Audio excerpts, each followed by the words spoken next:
말씀 한 구절 보겠습니다. 마태복음 26장 36절에서 39절 말씀, 26장 36절에서 39절 말씀 저와 함께 교독하시겠습니다.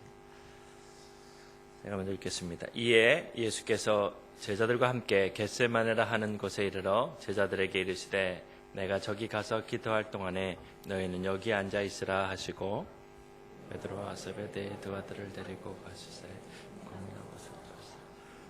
이에 말씀하시되 내 마음이 심히 고민하여 죽게 되었으니 너희는 여기 머물러 나와 함께 깨어 있으라 하시고 조금 나아가사 얼굴을 땅에 대시고 엎드려 기도하여 가라사대 이 잔을 내게서 지나가게 하옵소서. 그러나 나의 원대로 마옵시고 아버지의 원대로 하옵소서 하시고. 아멘. 겟세마네 동산의 기도라는 제목으로 말씀을 나누고자 합니다. 새벽 기도가 계속 이어지고 있는데요. 오늘 기도의 토픽을 가지고 여러분과 함께 하고 있습니다. 오늘 본문 말씀은요, 마가복음에도 있고요, 누가복음에도 동일한 말씀들이 들어가 있어 공관복음에 다 들어가 있습니다. 특별히 그 올리브 열매에 대해서 잠깐 말씀을 나누고자 합니다. 올리브 열매, 저희 옆집에 올리브 나무가 있어서 길에 이렇게 있는데 올리브 열매는 그 자체의 열매로서 먹는 것보다 기름 상태로 만들어야지 그 가치가 높다고 합니다. 이스라엘은 특별히 성서 시대부터 이집트나 고대 근동 메소포타미아 지역의 어떤 지역보다도요 올리브 열매를 가지고 그 재배로 유명합니다. 지중해의 기후가 이스라엘의 기후에 가장 알맞게, 지역에 알맞게 만들어 주어서 올리브 열매를 가지고 경제에 튼튼한 기반이 되었습니다. 열왕기상 5장 11절 말씀에 보면 이런 말씀이 있습니다. 솔로몬의 모든 원대로 백향목 제목과 잣나무 제목을 주매 솔로몬이 히람에게 그 궁정의 식물로 밀 20,000석과 맑은 기름 20짝을 주고 해마다 그와 같이 주었더라. 이렇게 되어 있습니다. 솔로몬이 성전을 짓기 위해서 레바논, 히람이라 그러죠. 레바논에서 백향목과 잣나무를 수입하고요. 거기에 대한 대가로 구상무역이라 그러죠. 물건값 대신에 주는 게 밀 20,000석과 맑은 기름 할 때 여기서 이 기름이 올리브 기름에 해당하는 겁니다. 이스라엘의 팔레스타인의 유명한 올리브 기름을 그렇게 해마다 주었다고 기록하고 있습니다. 오늘 본문 말씀은요, 그냥 동산이 아니고 겟세마네 동산이라고 기록하고 있습니다. 특별히 누가복음에서는 마운틴 올리브에서 감난산 이렇게 기록하고 있습니다. 분명하게 꼭 집어서 이 겟세마네 동산이라고 표기한 데는 이유가 있을 것 같습니다. 왜냐하면 예수님이 복음서의 말씀을 하실 때 갈릴리 여러 지역을 다니시다가 특별히 나인성에 들리셔서 이렇게 복음을 전했다 했을 때 그 나인성도 꼭 집어서 이름을 썼습니다. 나인성, 히브리 말로 나임이란 말은요, 기쁘다, 즐겁다 이런 표현이 있습니다. 그 기쁘고 즐거움이 있는 곳에 과부의 아들이 죽었습니다. 그래서 그 성 안의 사람들이 너무 슬퍼하고 정말 애곡을 했습니다. 그래서 성문 밖에 메고 관을 나가는데 예수님의 제자들과 따르는 무리들이 마침 그곳에 도착해서 나인성에 도착해서 예수님이 그 광경을 보시고 과부의 그 아들을 불쌍히 여기시고 살려주십니다. 즉시 일어나라고 얘기했을 때 죽은 자가 일어나고요, 그가 말하게 되고 그 어미에게 넘겨줬다고 얘기했습니다. 그럴 때 그들이 그 성 안에 기쁨이 있었고요, 큰 선지자였다고, 하나님이 우리를 도우신다라고 표현을 했는데 다시 그 이름 그대로 나인에 해당하는 그 마을을 즐겁고 기쁨이 드러나게 하셨다는 역할을 했기 때문에 그냥 어느 마을이라 안 하고 나인성이라고 이렇게 기록을 하신 것 같습니다. 이와 같이 겟세마네 이렇게 지적하는 단어를 파악해 보니까 히브리어로 두 단어로 이렇게 합해져 있습니다. 히브리 말로는 가스마님입니다. 첫 번째 가트라는 단어, 프레임, 틀이라는 단어하고요, 슈마님에서 오일이라는 단어 합해서 해석하면 올리브 오일을 짜는 틀 이렇게 의미하고 있습니다. 겟세마네 동산에는요, 거대한 올리브 오일을 짜는 틀이 있었다는 것입니다. 예수님이 기도하실 때 그 올리브 틀 옆에 올리브 열매를 짜는 기름을 짜는 그 틀 옆에서 기도하셨다는 의미가 됩니다. 유대인들은 올리브 오일이 어떻게 짜여지는지 그걸 너무나 잘 압니다. 그것을 연상하고 이곳에서 예수님이 어떻게 철저하게 기도하셨는가를 생각해 볼 수 있습니다.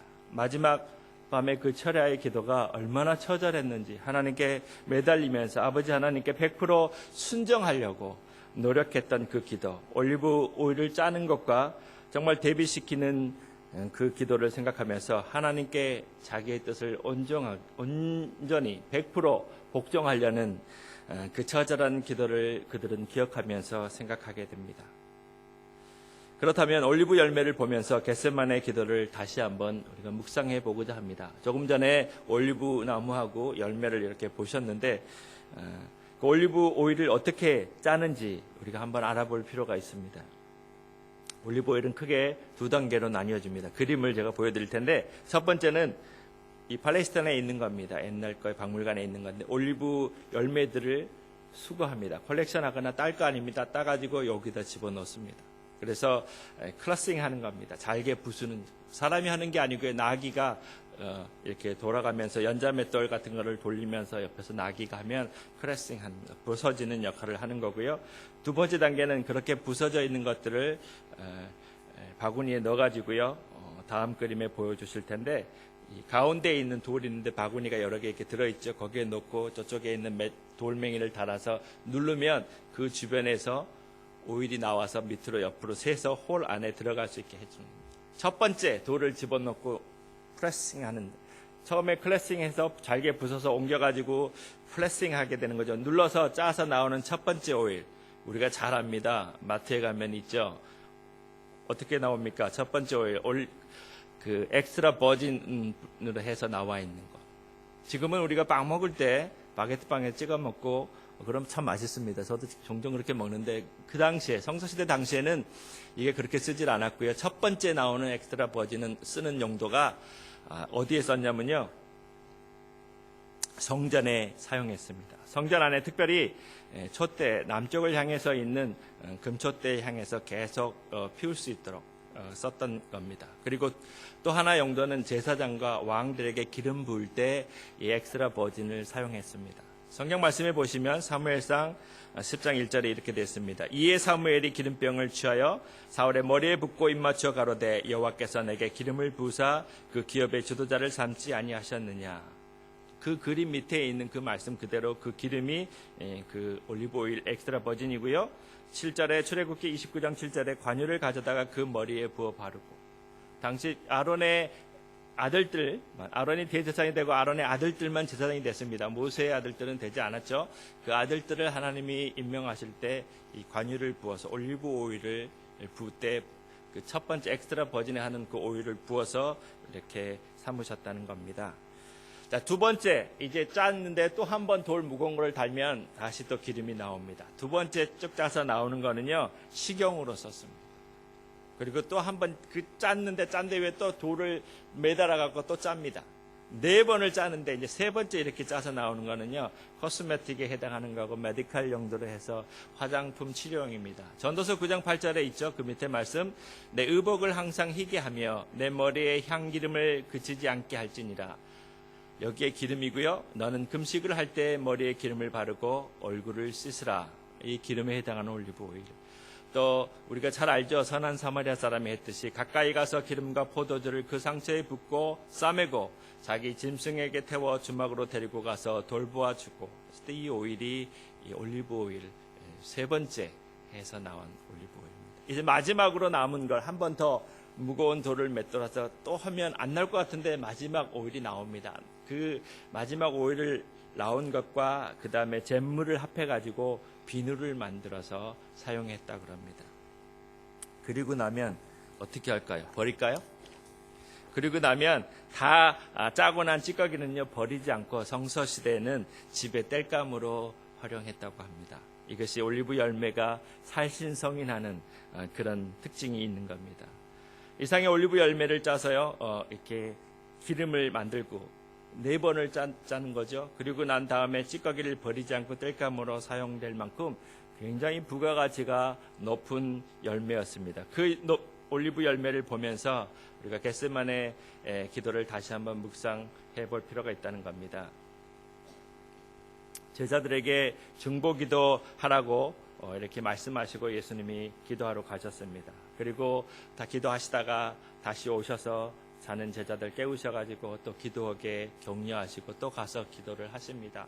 정말 땀이 핏방울이 되도록 또 짜고 짜는 역할을 거기서 하시는 겁니다. 기도하시고 또 와서 보니까 제자들이 아직도 졸고 있어서 다시 깨워서 기도하라고 하면서 반복을 계속 3번을 하셨습니다. 마지막까지 기도하도록 하신 다음에 이제 마지막 짤 때 배반자 유다가 와서 예수님을 체포하게 됩니다. 완전히 기도가 끝난 그 상태에서 다 짜낸 상태, 찌꺼기 상태로 땔감으로 사용되듯이 이제 골고다 언덕으로 주님께서는 가셨습니다. 완전히 땔감으로 드린 올리브, 찌꺼기처럼 이런 과정으로 우리 한 사람 한 사람이 구원을 받게 되었다는 것입니다. 하나님의 뜻대로 우리가 소명대로 살고자 하는 그리스도인들은 반드시 이 겟세마네 기도의 과정을 또 올리브 열매를 생각을 해볼 필요가 있습니다. 내 자신의 뜻을 걸러내는 것이 필요하기 때문입니다. 겟세마네 기도는 일반적인 기도가 아니고요. 우리 자신의 뜻을, 내 자신의 뜻을 걸러내는 필터링하는 기도라는 것입니다. 평상시에는 우리가 기도해 보면요, 90%는 하나님의 뜻을 추구하고 10% 정도만 내 뜻이다 생각하지만 조금 전에 말씀드린 겟세마네 기도를 통해서 반대로 우리가 느끼게 됩니다. 그때 그런 생각으로 하시고 주님의 뜻대로 하면서 기도에 몰입하시다 보면 내 뜻이 거의 90%이고 하나님의 뜻은 거기에 약간 가미가 된 그런 양념으로밖에 섞여 있지 않다는 것을 발견하게 됩니다. 올리브 오일을 짜는 모습에서 우리에게 주시는 이런 영적인 교훈을 얻을 수 있다는 겁니다. 우리가 기도를 배워감에 따라서 처음에는 우리의 의지가 하나님의 뜻하고 서로 부딪힙니다. 갈등이 일어나죠. 우리는 하나님을 특별히 어떤 마술사처럼 어떨 때는 산타크로스처럼 생각하고 많은 복을 선물로 받기를 원합니다. 기도만 하면. 우리는 즉각적인 그런 해결을 바라는 그런 어떤 조작적인 기도의 전문가입니다. 그런데 이 갈등, 우리 마음속의 뜻하고 이렇게 빚어지는 갈등의 시기는요, 우리가 영적인 성장을 하기 위해서 반드시 걸쳐야 하는 단계입니다. 건너뛸 수는 없습니다. 그런 것들을 심화시키는 데 없어서는 안 될 중요한 일이고요. 이 시기는 굉장히 열등한, 기도의 가장 열등한 단계임에도 피해갈 수 없다는 부분입니다. 그 단계를 헌 다음에, 그 초보적인 신앙 단계를 헌 다음에 우리가 비로소 온전한 기도를 할 수 있다는 겁니다. 우리의 신앙이 자라감에 따라서 우리는 은혜로 충만하여집니다. 우리의 뜻을 주장하지 않고 하나님 아버지의 뜻을 따르는 것을 점점 체험하게 됩니다. 왜? 은혜가 우리에게 쌓여갈수록 그렇게 하게 된다는 겁니다. 우리를 투쟁의 단계에서, 그죠? 갈등하고 하나님 뜻과 이 갈등하는 단계에서 이제 점점 릴리스해지는 어떤 해방의 단계로 옮겨가는 것이 포기의 기도라고 영성 작가로서 유명한 리차드 포스트가 그 기도에서 내세웠던 글이 있습니다. 이분은요, 안을 향하는 기도, 위를 향하는 기도, 밖을 향하는 기도 이렇게 나눠서 주장하면서 내 안에서 내가 변화되지 않고서는 절대로 하나님과 상달되는 그런 기도를 할 수가 없다고 강조를 했습니다. 그래서 특별히 그분이 주장하는 것 중에 제가 오늘은요, 이 포기의 기도, 자포자기인데 자기 스스로를 포기해버리고 하나님께 모든 것을 넘겨주는 겁니다. 이 기도를 가지고 또 한번 두 번째는 말씀을 나누고자 합니다. 두 번째는 우리는 겟세마네 동산의 기도를 통해서 이 포기의 기도를 배워야 됩니다. 릴링퀴스먼트에 해당하는 기도입니다. 나의 권리를 양도해버리는 겁니다. 포기의 기도를 배운다는 것은요, 자신의 능력을 인정하지 않고 부인하는 것입니다. 단념하고요, 포기하는 것입니다. 나의 원대로에서 나의 원대로 하지 마옵시고로 말이 바뀌게 되는, 문장이 바뀌게 되는 겁니다. 생각이 바뀌는 거죠. 그리고 포기의 기도는 결코 그저 되는 건 아닙니다. 노력이 반드시 따라야 된다는 겁니다. 포기의 기도에는요, 아까 말씀드렸던 초기의 갈등 단계가 먼저 시작이 됩니다. 그리고 예수님도 겟세마네 동산에서 반복해서 기도하지 않았습니까? 포기의 기도는 나의 삶 속에 있는 가장 귀중한 뿌리까지도 잘라야 할 때가 있다는 겁니다. 내가 가지고 있는 것들과 싸워야 되기 때문에 우리는 기도하면서 끊임없이 울고 갈등합니다. 그리고 이 생각도 해보고요, 저런 생각도 해보고, 여기에 한번 맞춰보기도 하고 저기에 맞춰보기도 하고, 이렇게 재보기도 하고요, 저렇게 재보기도 하고, 계속 그런 과정을 하고 울고 또 갈등을 합니다. 포기의 기도는 진심으로 손을 떼고 잃어버리는 것이지만 하나님께서는 결국은 선한 길로 인도하신다는 것을 우리가 꼭 붙잡고 그 믿음으로 근거를 해야 된다는 것입니다. 그러므로 우리가 무엇을 포기하든지 간에 결국 우리는 승리자가 될 거라는 겁니다. 하나님 반드시 선한 것으로 인도해 주시고 갚을 텐데 시간이 지나 보면 압니다. 근데 그 순간은 모르죠.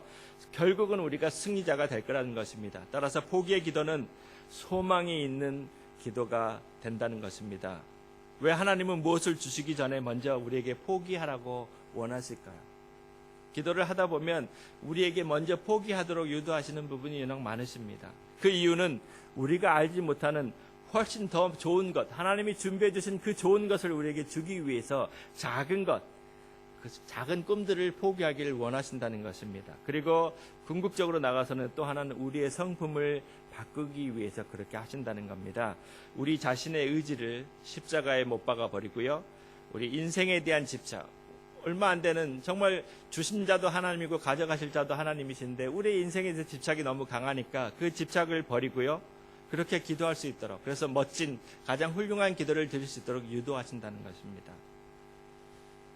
우리가 입술로는 주변의 성도들에게 얘기합니다. 내가 기도해 줄게, 우리 함께 기도하자고 이렇게 얘기하는 립 서비스는 우리가 강하지만 정말 기도의 자리에서 여러분이 그분을 떠올리면서 기도를 한순간 하신다면 여러분의 기도 시간이요 길어질 수밖에 없습니다.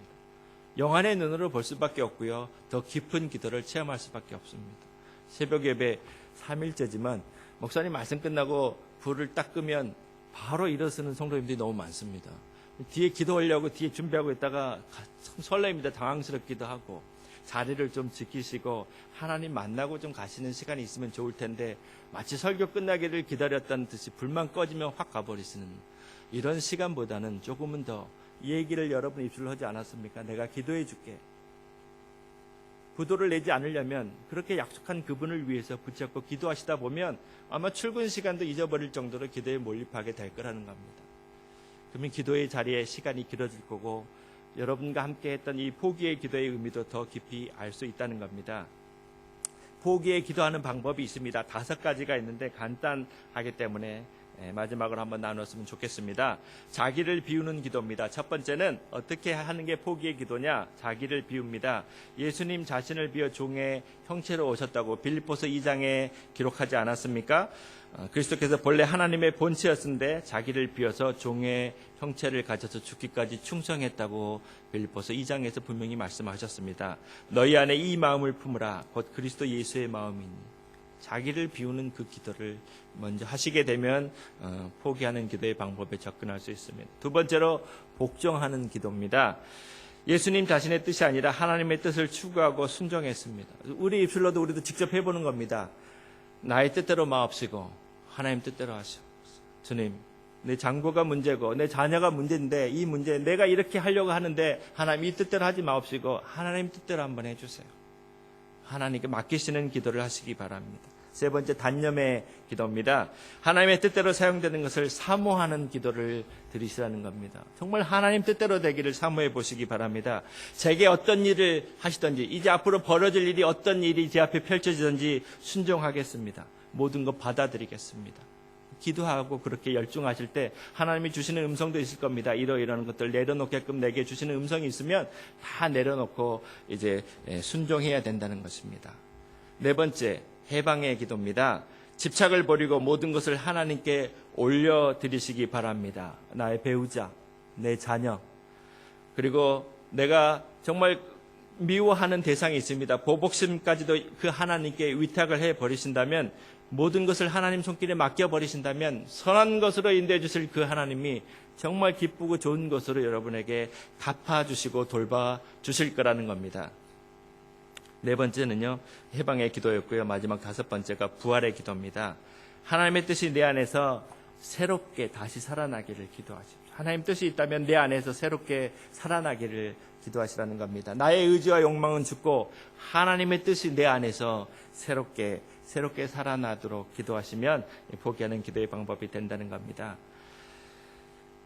포기 기도의 이 모든 것을 결론적으로 말씀드리면 확신이 생기지 않아도 내가 기도하는데 확신이 생기지 않습니다. 확신이 생기지 않아도 나의 욕구를, 내가 하고자 하는, 내가 되고자 하는, 내가 이루고자 하는 나의 욕구를 포기하고요, 하나님의 뜻에 맞추어 기도하셔야 됩니다. 확신이 중요한 게 아니고요, 내가 포기하는 걸 두려워한다는 게 문제라는 것입니다. 그렇게 맡길 때 정말 하나님이 여러분과 함께 하실 겁니다. 주님, 우리가 하나님을 신뢰함으로 포기해야 할 것을 포기하게 하시고 내 안에서 하나님의 뜻만 이루어지게 하옵소서. 이렇게 기도하시는 저와 성도 여러분 되시기를 주님의 이름으로 축원합니다. 아멘. 기도하겠습니다. 하나님 감사합니다. 오늘 주신 기도에 관련된 말씀 붙들고 기도꾼이 되게 하여 주시옵소서. 초보적인 신앙 단계가 아닌 보다 성숙한 신앙인으로 기도의 자리를 지키게 인도하여 주시옵소서. 내가 주인 삼은 모든 것 내려놓고 주님의 뜻 구하는 주의 귀한 제자 되게 하여 주시옵소서. 예수님의 이름으로 기도합니다. 아멘.